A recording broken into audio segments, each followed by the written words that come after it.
आज का सुविचार।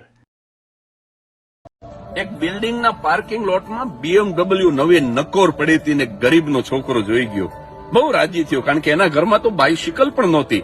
આમ ટીકી જોતો હતો ને એમાં ગાડીનો માલિક આવ્યો અને વિચાર આવ્યો કે આ છોકરાને અંદર બેસાડીને આંટો મરાવું તો કેટલો રાજી થાય. છોકરાને અંદર બેસાડ્યો, ગાડી રોડ ઉપર ચડી. છોકરાએ પૂછ્યું કે હું સ્વર્ગમાં આવી ગયો એવું લાગે છે. આ ગાડી કેટલા રૂપિયાની લીધી? અને ત્યારે અમીરે કીધું કે મને આ ગાડીની કિંમતની જ ખબર નથી, કારણ મારા જન્મદિવસે મારા મોટા ભાઈ આ ગાડી મને ભેટ આપી છે, સરપ્રાઇઝ ગિફ્ટ. પણ તને મોટા થઈને મારા જેવો માણસ આવું ગમશે ને, કે જેને આવી મોંઘી ગાડી તો માણસો ભેટ આપે, ઇનામમાં આપે.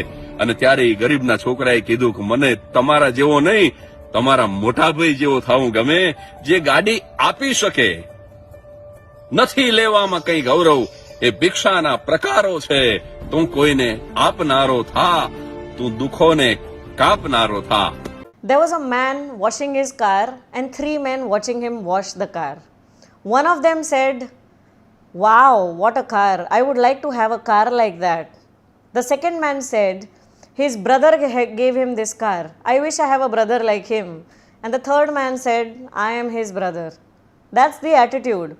You have to decide what space you want to be in, whether you want to become a taker or a giver. Some people just love to keep taking things from people and they end up becoming a taker. They never give anything to people. The best space is to be a giver.